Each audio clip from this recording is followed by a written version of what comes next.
Okay. Check, check. 1, 2, 3, 4. All right. Welcome, everyone. This is a interview for the Duelist Pokemon League Season 8. I am currently interviewing the man who has the honor of having the season named after him, Prehistoric Pokemon. He is the coach of the Island Nublar Tyrantrums. I hope I didn't butcher that. Uh, Isla. is Isla Nublar Tyrantrum. That works. Um, roster is Infernape, Diggersby, Milotic, Superior Beast, Vantula, Tyrantrum, Aromatisse, Gligar, Quillfish, and Mega Gardevoir. Glad to see I could say Aromatisse correctly this time. Um, Not be- feeling aromatase. before we get started, there is something I do want to bring up here because split as we were, and when we first released drafts, we all voted as basically as a group that we would be able to switch spots whenever we wanted to. And I was actually 4th, and he ended up 12th. But he wanted his first pick so badly that he was willing to give up his wheel spot in order to get Infernape. If you got sniped, what were you going to do?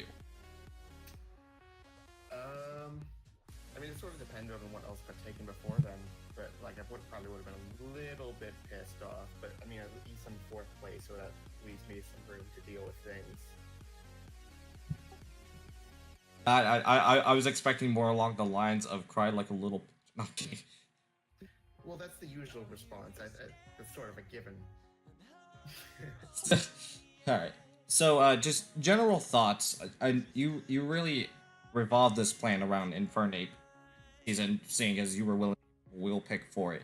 Is, in general, what else were you thinking going into the season? Were you thinking about drafting mons that you were particularly familiar with? I don't see, aside from like Aromatisse, I don't see any of the mons that you have drafted in the past.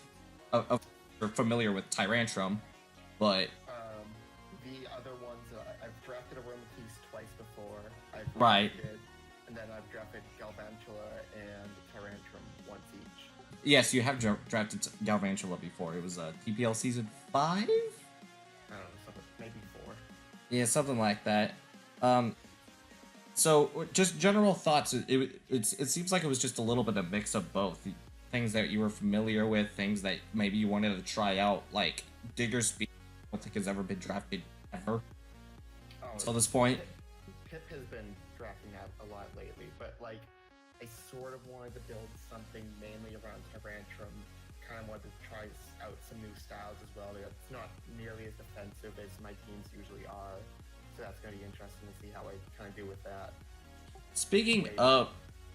Speaking of defense, I know you mentioned wanting to build your team around Tyrantrum, and your cores look pretty decent in terms of your Dragon Fairy still being either Aromatisse or Bisharp and Tyrantrum. That's definitely a balanced core, but the one that sticks out more is the Milotic and the Superior. Talk to me. How did you manage to come up with that core? Were you sniped of anything previously? You sniped Milotic. The only snipes I had were the last couple rounds where I ended up having to change things up. So everything early on, where I was right on schedule, right on plan. Infernape, I just wanted something kind of gives me a little bit of variety, since overall the team isn't really that much of a surprise in terms, besides something like which item Tyrantrum's really going to bring. Milotic is one of the fenders on the team. It gives me some of the needed bulk. It gives me some phasing. It also works well with Galvantula because of competitive. So if I try to defog it away, if I want to go that route, I can turn Milotic into a small, like, not sweeper is not the correct term, but I'm gonna say that. And then Superior, I needed speed and I needed a grass type, and it's just an overall good thing to get around some of the things that Tyrantrum struggles with, such as like ground types. He usually struggles against ground types since he doesn't really have much to hit. That does remind me. You brought up hazards, and you do have a fair amount of hazards. You have sticky webs. I believe you have spikes. Yeah, Diggersby has spikes and Goldfish as well. Yeah, Quillfish has T spikes as well, and you have rocks opportunities. But the one thing that I notice is that you also do have quite a few defog opportunities, but I don't see any spin, and that's a large thing with a lot of the teams I see this season.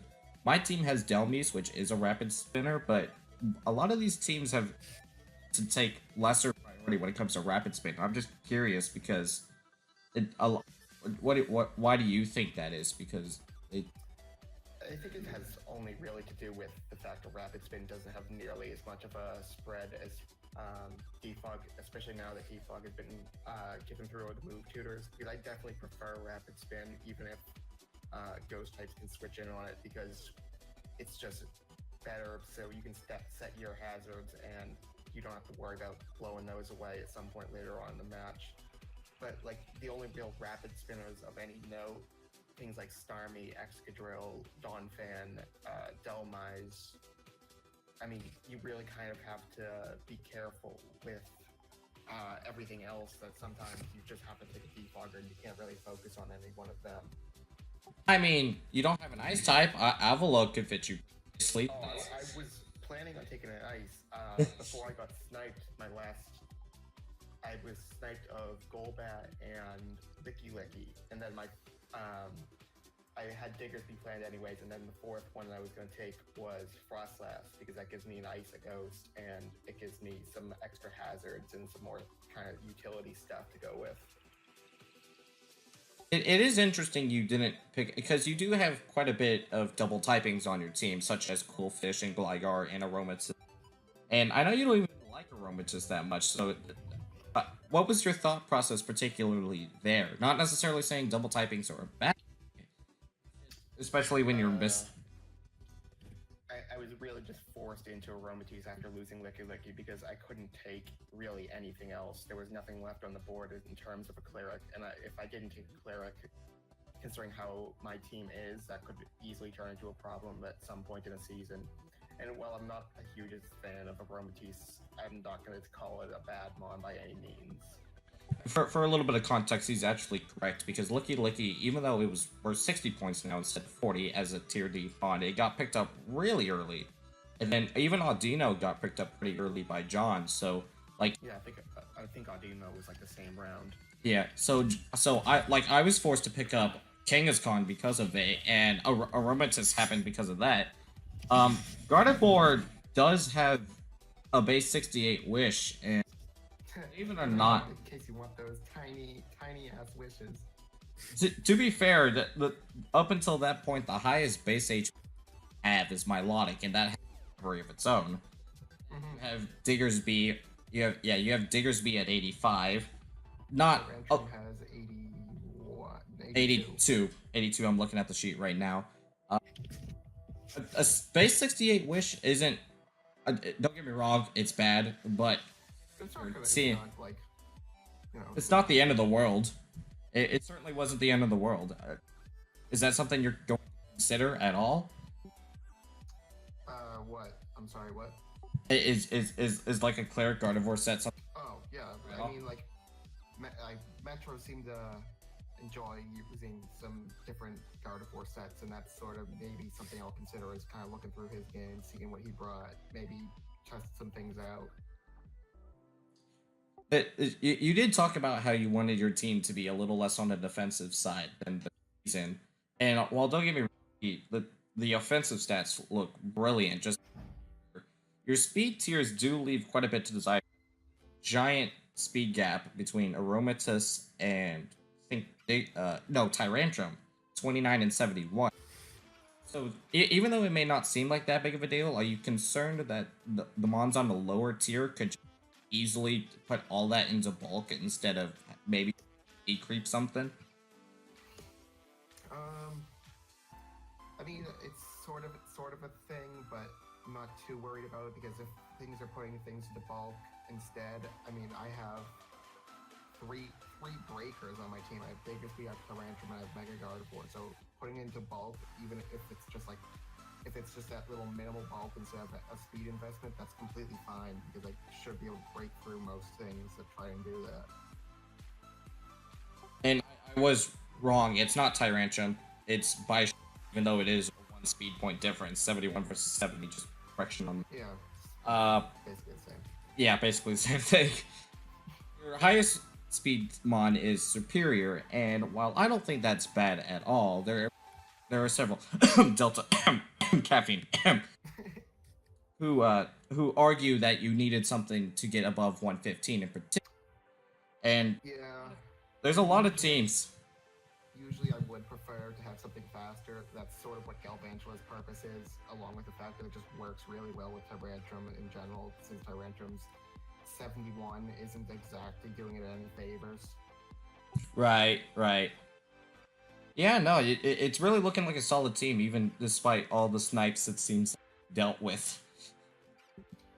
Yeah, I definitely feel like the lower tiers could have gone better.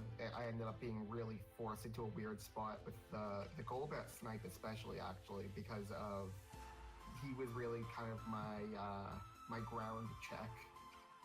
Right, so that's why you had to get Gligar. Mm-hmm. Oh, and then he was my ground check. He was a defogger. He was just pretty important. And losing him that early, I wasn't really expecting that, especially since I was taking him the next round, so that was unfortunate.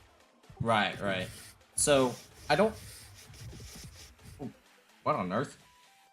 So I don't have I don't have any more relevant questions specifically concerning this team, but I do have to ask, considering your split this season, most threatening team and least...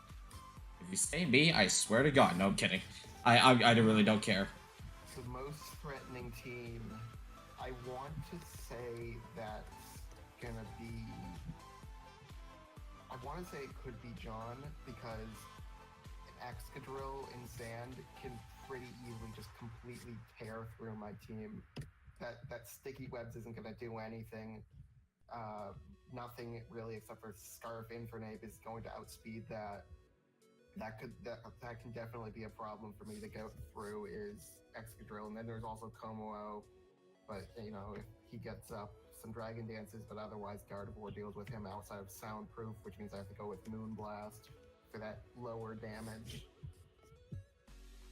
Least threatening team, I want to say the easy answer is Bidoof, because it should be easy to break through the stall like that. But you know, you can never really tell. You said you had like 3 wall breakers, right? Yeah, so there's like it should be easy, but you know, I haven't seen enough really of Bidoof, how she plays, how to really judge. But you know, I'm sure in the time between that match and now, I should be able to get a decent idea of what I'm up against there. What weight do you face Bidoof again? That is week 3. Week 3, yeah, no, it'll be pretty decent. Yeah, no. The only thing that really will cause trouble on her draft for me is probably Cresselia if I don't deal with that effectively, since I'm pretty much limited to Tyrantrum to dealing with that. But that's kind of a problem, considering that Tyrantrum's not exactly taking any special hits. Right. No, I just noticed, you and I, very last week of the regular season. Mm-hmm. Make sure you scarf your diggers. Yeah, Scarf Diggersby, that's best option. Yeah, I mean, after all, the last time you scarfed a ground mon, you decided not to switch for it for 3 turns. Inconspicuously. Well, anyway, thank you for your time. It was a good interview. Productive. Yeah, thanks. Alright, I'll post this up. This has been yours truly, signing off. I'll see you in the next video. Bye!